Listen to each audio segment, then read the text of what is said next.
Welcome back to Totem Pole Sports. Coach Hutchings here with Coach Lambo. We got a very special guest tonight out of Florida right now, if you couldn't tell from that amazing view he's got behind him. Coach Bald, how's it going?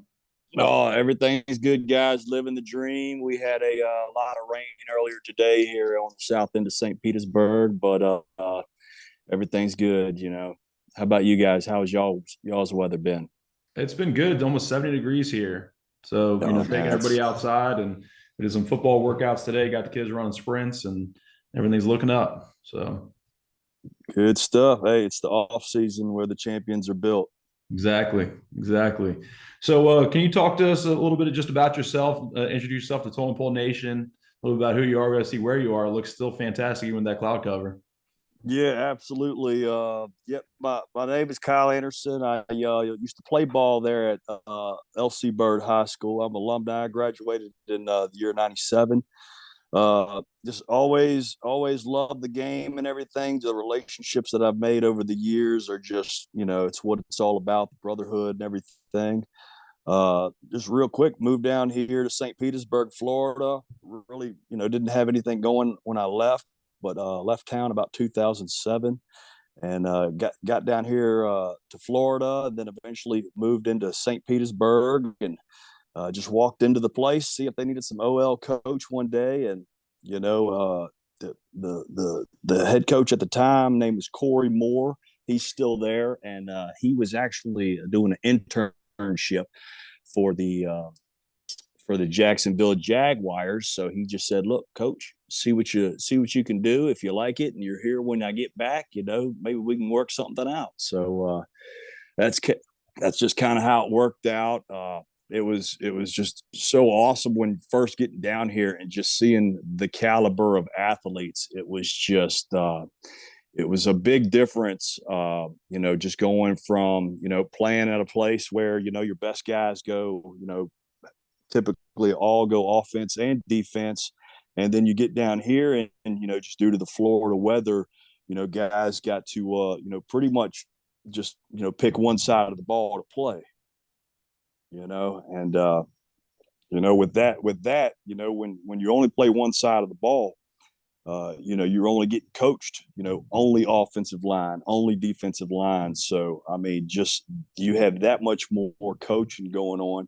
And it was just kind of completely different than what I was used to, used to be where I was from. You practice offense, one day, defense one day, as where here every single day was whatever craft you were doing. If you were a defensive line coach, you were teaching pass rush moves every single day. So, I think guys were able to grow and really perfect their craft at a young age. And, due to the weather, of course, our games start a little earlier than they do up there. The heat index down here is just, you can't have guys play both ways. It just doesn't quite work that way.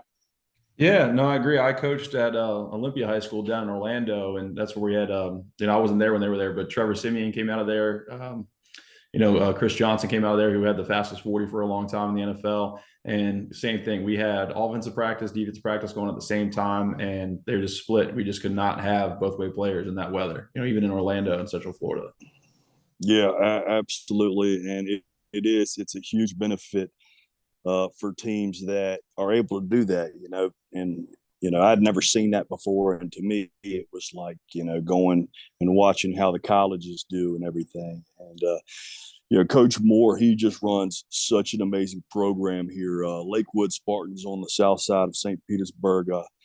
They've just been a perennial powerhouse over here for quite a few years, and it's a program people want to go to, and you're going to see some very exciting football. I was very lucky. I got there around 2012, 2013, and I was there for a 4-year run. And just when you see those guys in person and in the weight room, I mean, you had some serious specimens running around there, and he runs such a tight ship there. We had just so many coaches that would perfect their craft and really just not just stay on top of the guys, but want to be there and help the guys, not just make them good football players. That was a small part of it, but just to make them amazing young men. and that was something that was easily to adapt to, coming from a powerhouse high school that I was able to play for the time period, and to go to a high school that, when I got there, I just kind of, when you go from different programs, you just, you see different things. And, to me, it kind of seemed like, they were on, you know, they were kind of on a level of what Highland Springs is there, as far as, talent level and just getting everybody to kind of buy in and stuff like that. So it was just utterly sweet to be there. And, there ended up being several guys on that team that are either playing on Sundays, and, several guys that are making huge impacts on the football field now, and, in their communities now. So it's such a blessing to be able to give back something like that. Because I was one that my coaches meant a lot to me.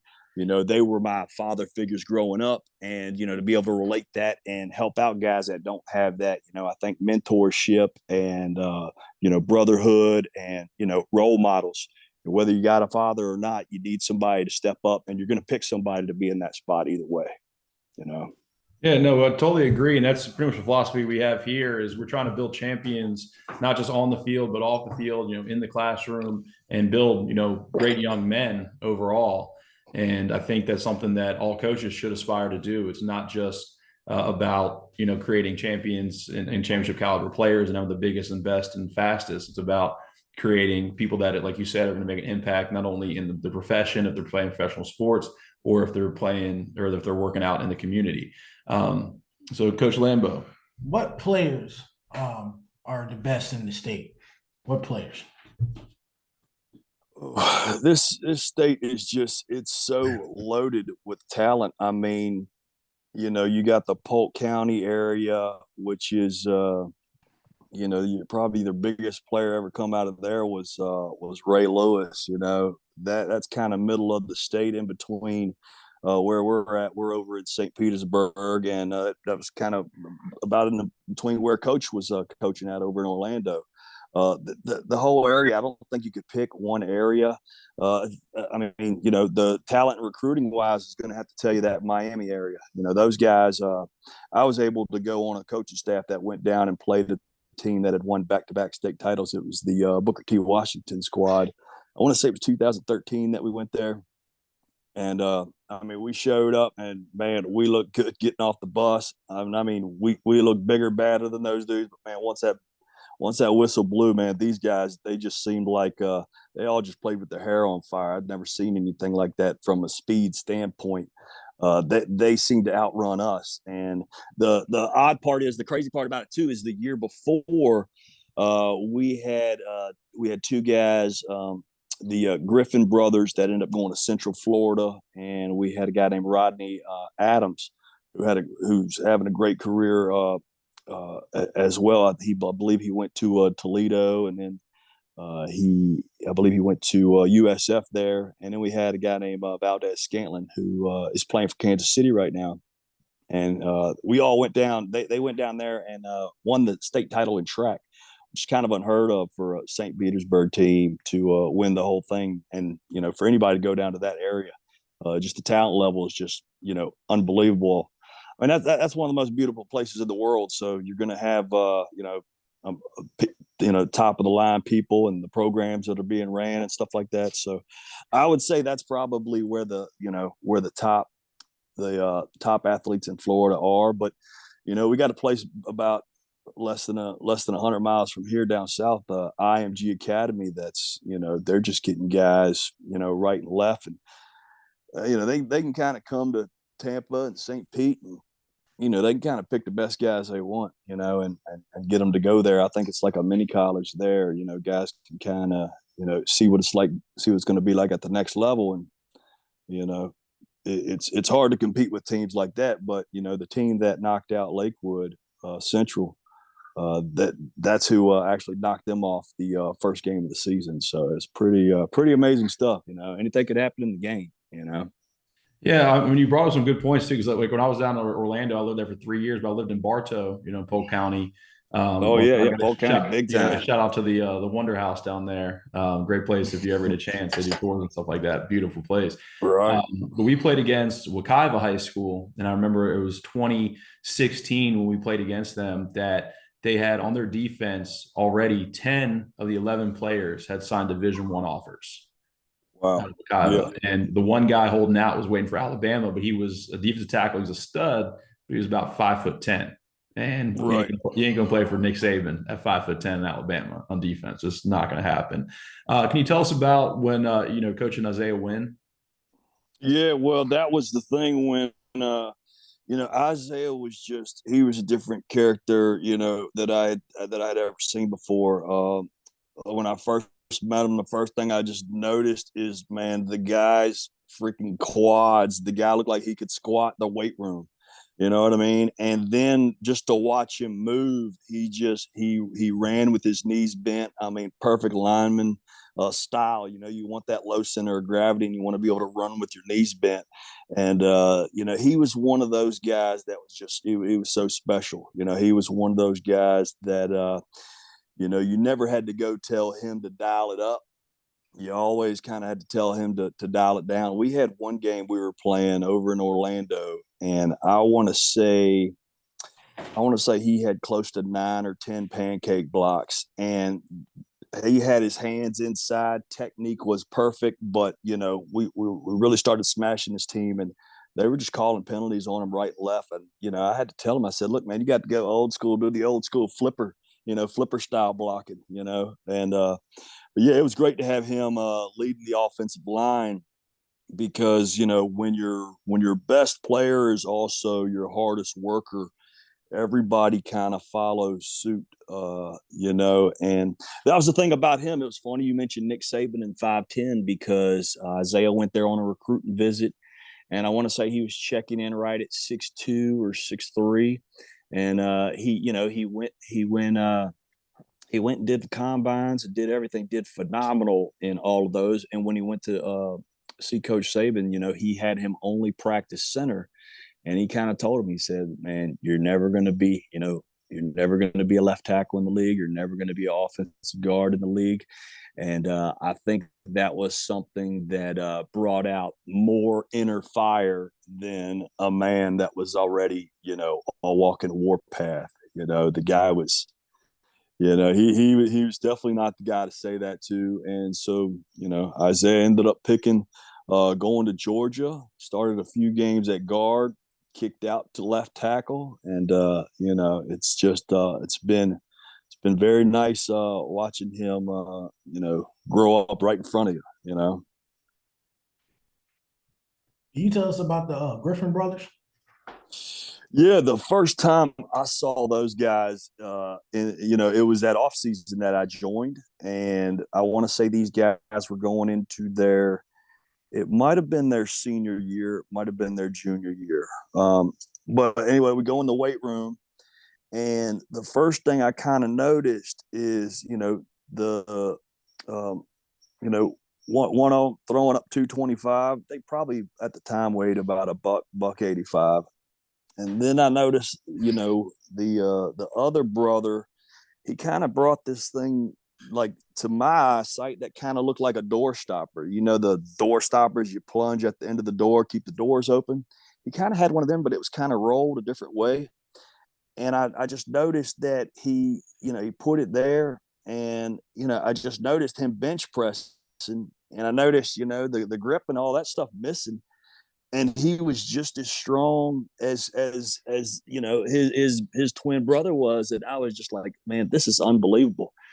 And then whenever we would do some drills, to see those guys run and work out, and then always the thing that really that really made you want to enjoy and coach these guys up is they would always be some of the last guys on the field, or they'd pull a coach aside, wanting to work afterwards, doing, the little extra to protect the craft and stuff like that. And so, it was phenomenal. I remember watching some film, and Shaquem, he was the one that was the defensive player of the year. and for the AAC, and he kicked the ball off and ran down there and was the first guy to make the tackle. I was just like, this guy is insane. Like Yeah, that's he just, talented. yeah. I mean, it was just, it was just phenomenal to see. But still, we had other guys on the other side of the ball that would push these guys to want to be that good. We had a guy, Valdez Scantlin, who's playing now that, he'd run routes on them all day. We had Rodney Adams that would jump up in these guys' face, would not be intimidated. That's the thing. You gotta embrace competition, because that's what's going to make you better. Agreed. And just bring it back to Isaiah Wynn. Did you ever show him any film like Morgan Moses or any other players? Exactly. That's one of the guys. That's one of the guys I showed him film on. I he had so much good stuff, but it took me a hard time to find somebody that had that kind of intensity. And I know my man Coach Taylor was I've known a few years earlier that he was blessed enough to be coaching at Meadowbrook High School, and he showed me film on Big Mo. And Mo was just so impressive just because of his size and his height, and how he would still be able to get leverage.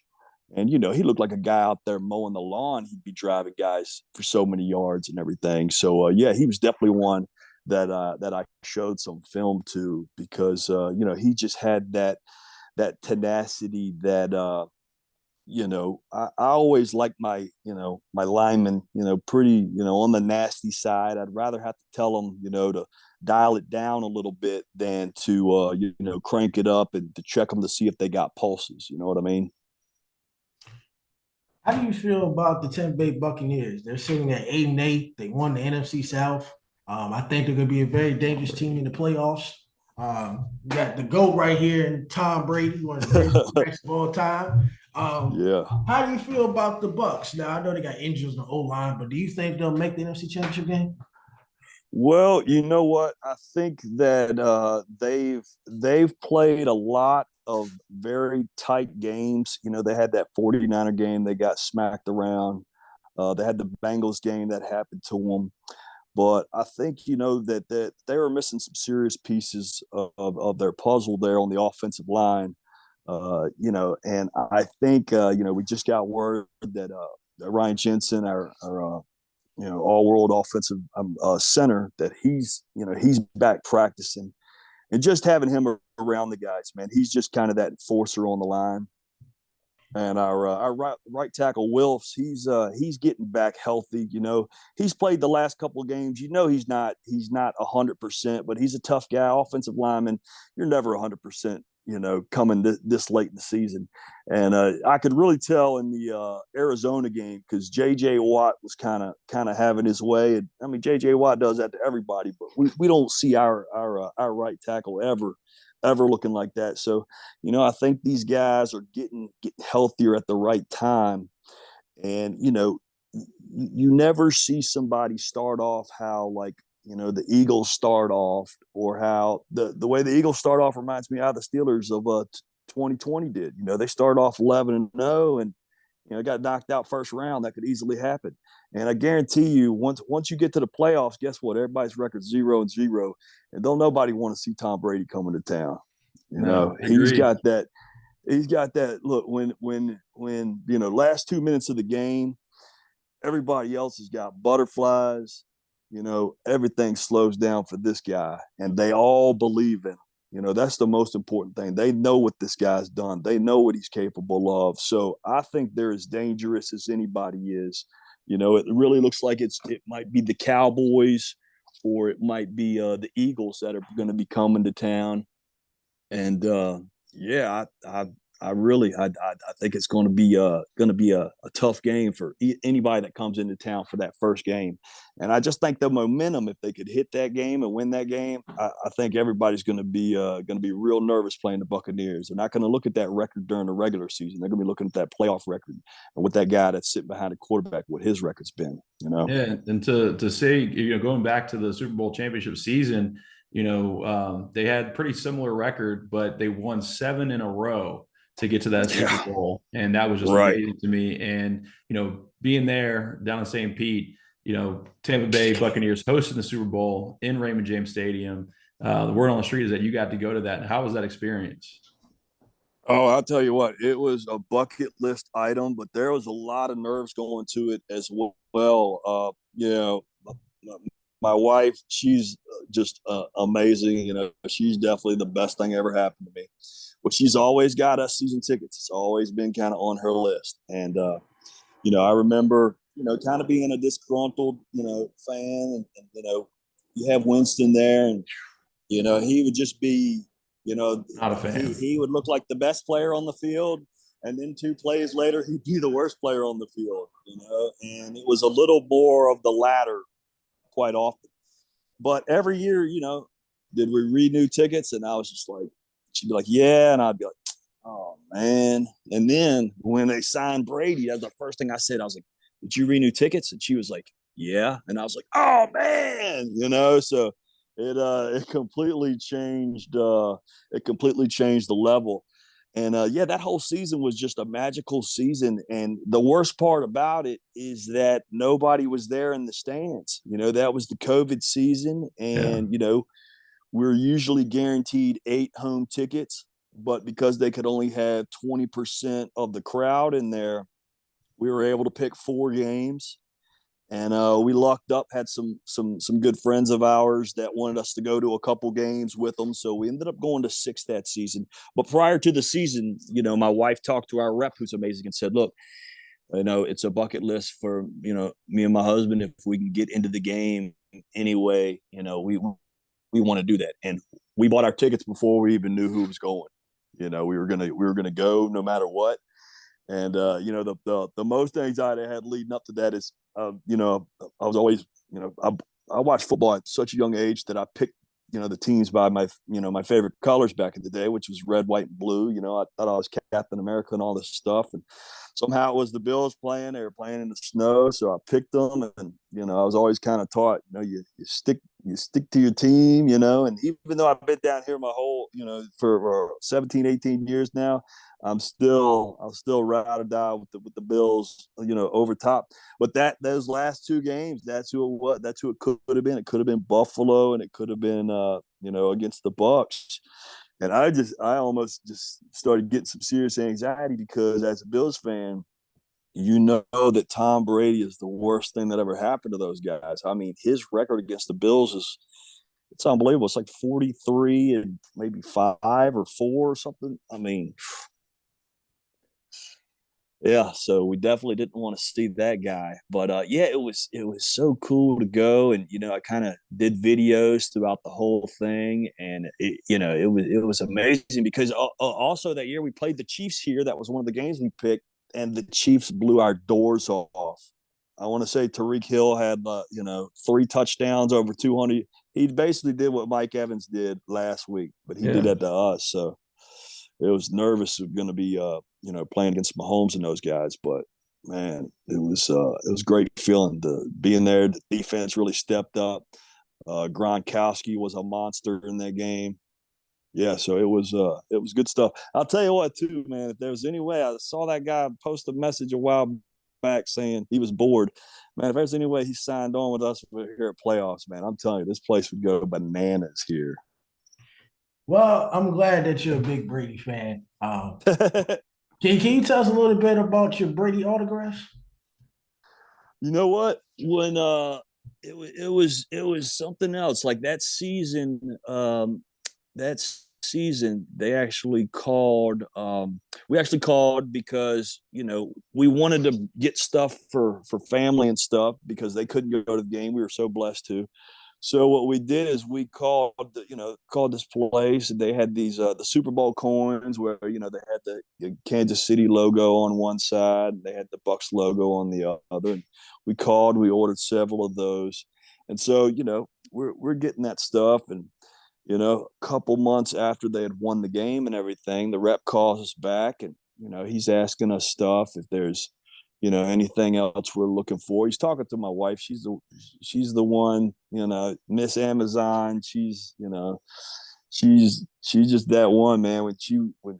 If she wants to do something, man, she's gonna do it by any means necessary. So she was on the phone with the guy, and then she, put him on mute. Hey, do we want this?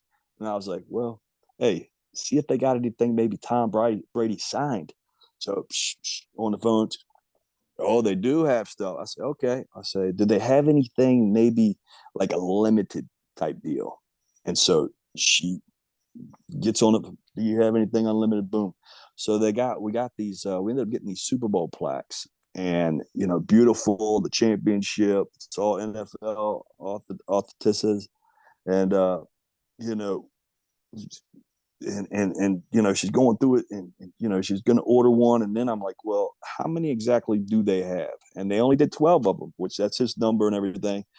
And she was like, guy said he's got 2 left. I said, look, we're getting both of those things. So yeah, man, we got both of them. That was kind of like our anniversary present to us and everything. But it's something else, man. That's another big blessing that I had, that my wife loves some football. She does fantasy football and everything. So yeah, she's got the gift of the gab, and she follows the game very closely. And best part about her too, man, we'll be at the games, and she's just got this piercing whistle, and people will be watching on TV like, yep, we heard Anna whistling. They can actually hear her whistling and everything. And I'll be at the game, and she'll be doing it, and I'll act like I'm doing it. People start giving me the head nod like I did it. You ever make it up to any of the Buffalo Bills games? I know you got a great setup down there in St. Pete, but do you ever make that trip? We did a few years back, and it was a great game. My wife got us tickets. It was a little bit after my birthday. I want to say it was like October 23rd. The Bucks were playing the Bills, and it was Tyrod Taylor versus Jameis Winston were the quarterbacks. And I want to say, week 7, week 8, both teams were, I'd say, in the 3-4, 2-5, area as far as a win-loss. But it ended up being the best game of the week, pretty much. It came down to the last play and everything. I haven't got up there, since the new regime and everything, and it seems like it's the place to be at these days. They're doing some really big things, with Josh and with Diggs, and it's just an amazing thing to watch, and it's definitely on the list to get to very soon and everything.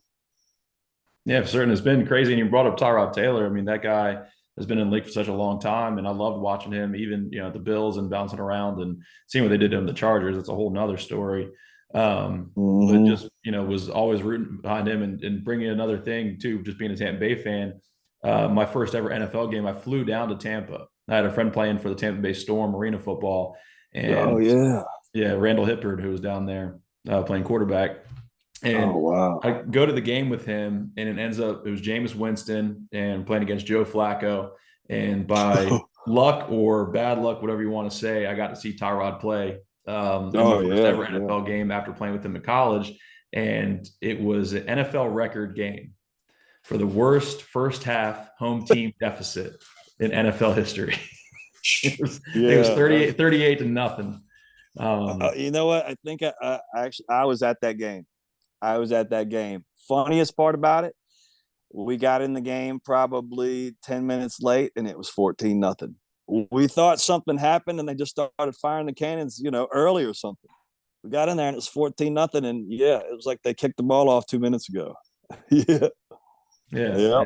Joe Flacco just went all 5 touchdowns, but I mean, it was bittersweet seeing Tyrod Taylor, my first ever NFL game after being with him at Tech. Oh, of course, man. He was magical, in his high school days. I know Coach Taylor had a magical game against those guys that they should do a movie about. It was such a fairy tale ending. He'll have to tell you the scoop on that one. But I remember watching the videos of it, like, wow, what a just unbelievable finish. Just you can't even write stories that good. It's something else. Yeah. Can you tell us a little bit about the national championship game, college football Monday? We got TCU versus Georgia. I'm gonna pick Georgia. You know, I believe in Kirby Smart. I think he's gonna win back-to-back titles for the first time, I think, since Nick Saban has done it. Yeah, and I think Stetson Bennett is one of the best players out there for sure. Yeah, I tell you what, it's beforehand, before what happened this past week, I would say Georgia's going to just run the table with them. But man, there's something about the mojo that those TCU guys do. Man, they're like the cardiac kids, and to put a thumping like that on Michigan and just the whole way that game went, and then the comeback.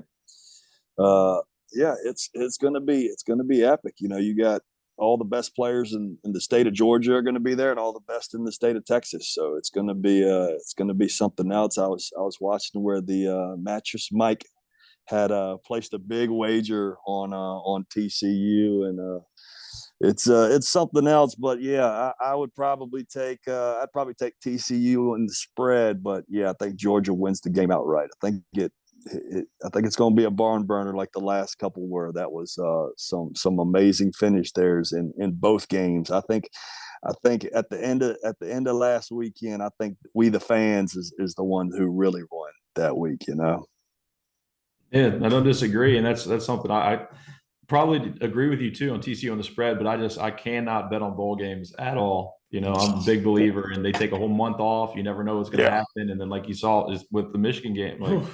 Yeah. I think that's wild. Who do you think is the better quarterback, Stetson Bennett or Max Duggan? They're both two, Heisman candidates at the time. Both two Heisman candidates. I think Max Duggan, he's pretty good. He could run, he could throw. But I think the last 2 years, I think us as human beings are stupid and we've underestimated Stetson Bennett. Yeah, the guy, he's heck, he's our age. How long has that guy been playing for? Right. Hey, sorry, man. The dogs I think your dog's rooting for Stetson. Yeah. Dog didn't like what I said, apparently. But yeah, I don't know, man. I think the other guy just got that little extra grit to him. He seemed like a guy that'll duck his head and take a guy on. I mean, one of those, no risk it, no biscuit type guys, man. So I like the Duggan kid. That'd probably be the guy I'd want to fight with, man, because I don't know, just a bigger cat, and just I don't know, man. And he just seems like he'll just lay it all out on the line. I think from a talent level, I think Georgia's got to have the edge there, but from a heart level, that's something none of us can measure. You know what I mean? And I think that's what it's going to come down to, between those two teams for sure. And I got kind of two final questions that kind of go hand in hand with each other. The first one being, what would you say to a young athlete, say a freshman coming into a football program on what they're, obviously a freshman is a little bit different than your juniors and seniors, but right. Looking into the future, what should they really be focusing on as they're coming in? And then on the other side, same thing, a young coach coming in to coach in high school, coach in college, what would you say that was the best thing that they should be working on as they go into those endeavors?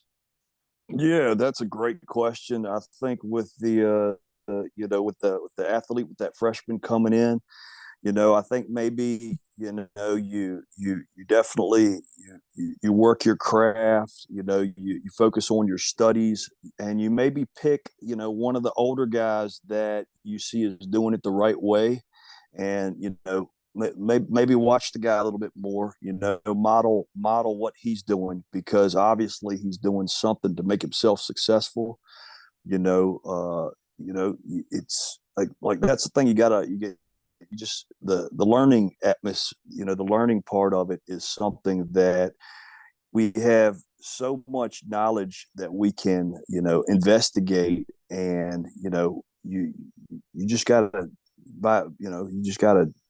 leave no doors unturned. You do. I think you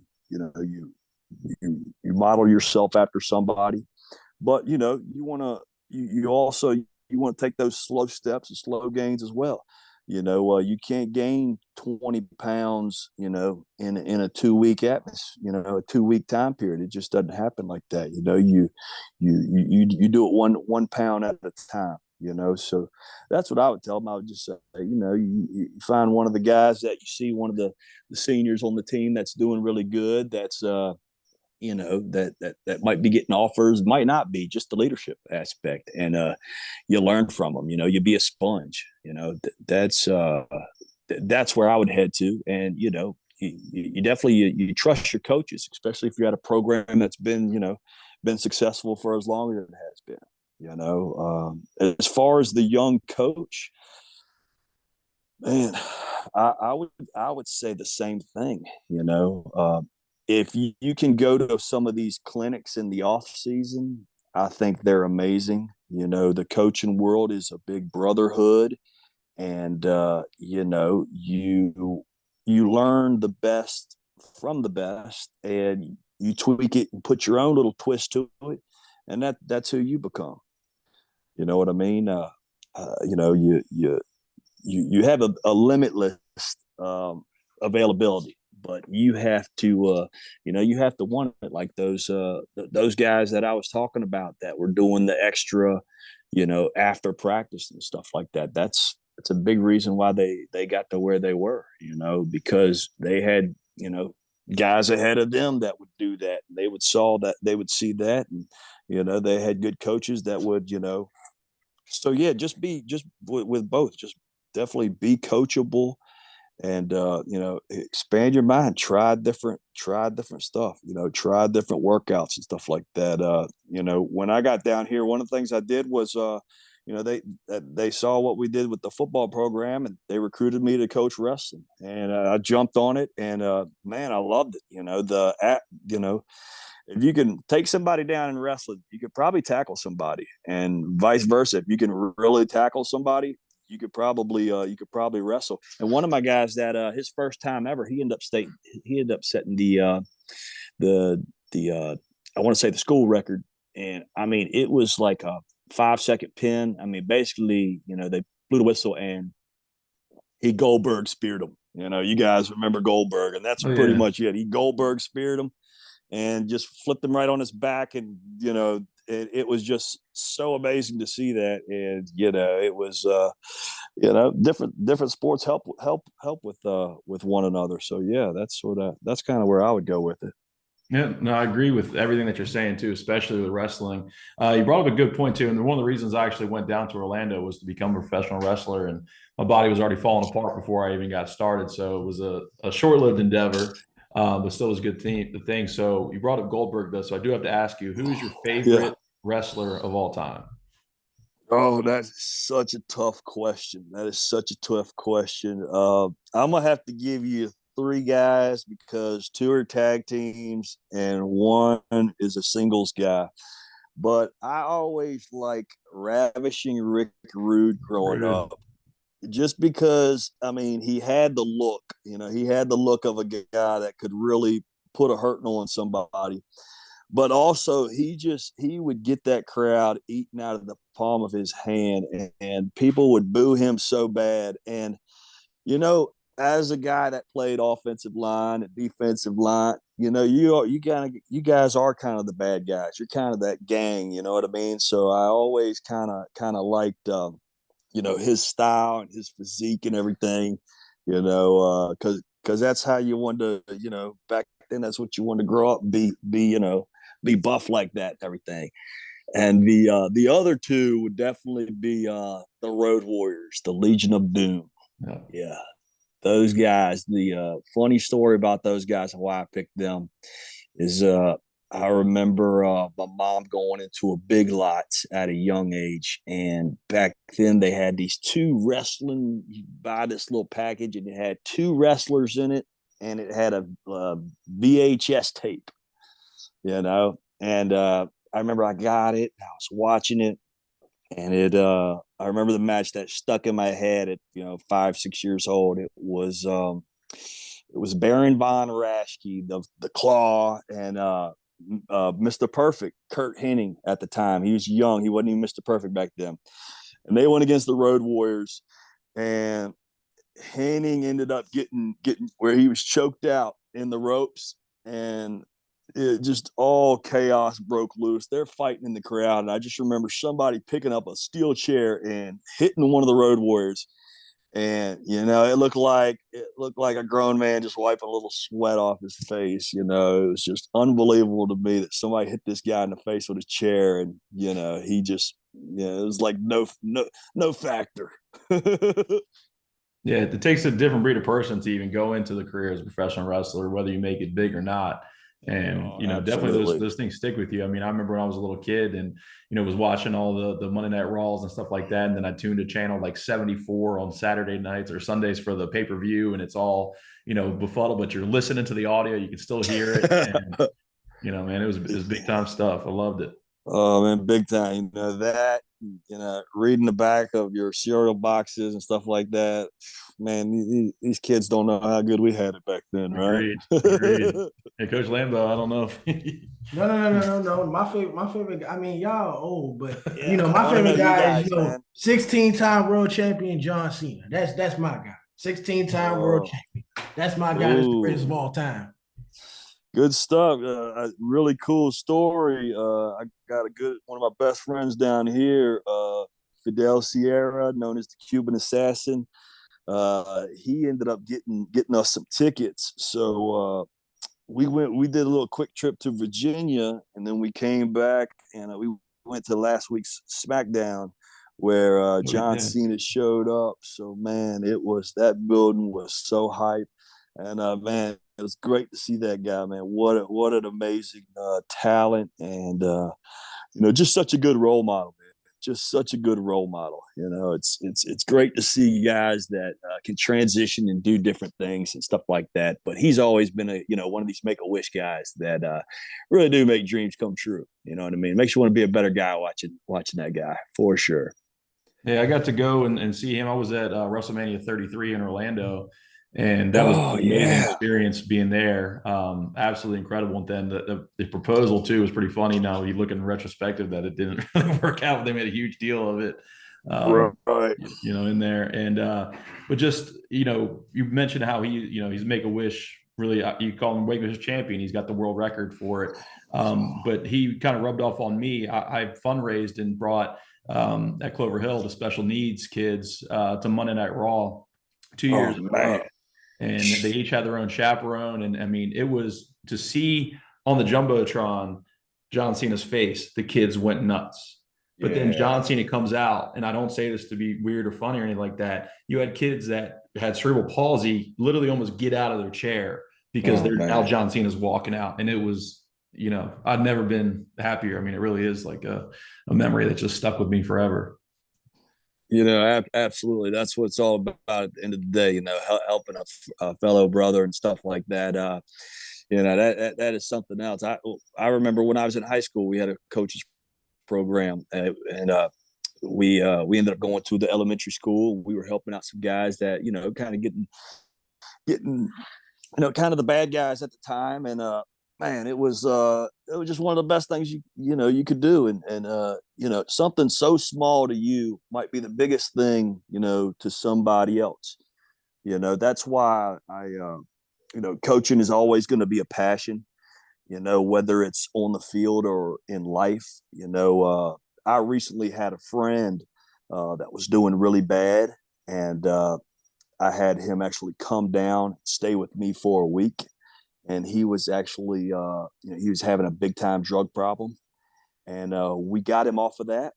And we replaced all his bad habits with some amazingly good, healthy habits and stuff like that. And I'm almost positive it saved his marriage, but even more important, it saved his life. And, I think that's what it's all about.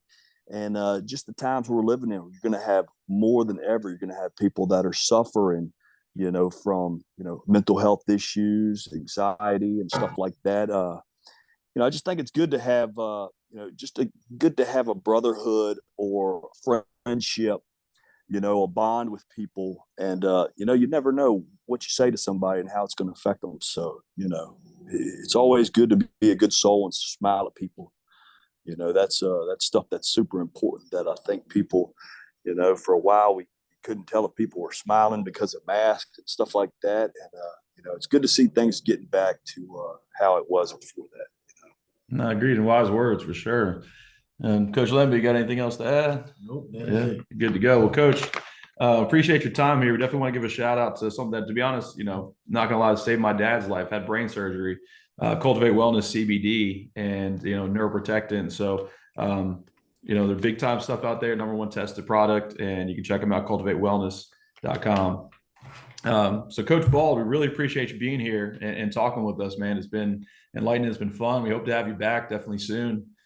Keep talking, maybe a little bit of professional wrestling. We have a whole show. We could probably talk about that for an hour, honestly. Oh man, thank you guys. Yeah, I feel like I could talk to you guys all day, all night, man. We could definitely chop it up anytime, man. I really appreciate the opportunity. Definitely, guys. Totem Pole. Thanks very much, Coach Bald. We really appreciate you. Yes, sir. You got it, fellas.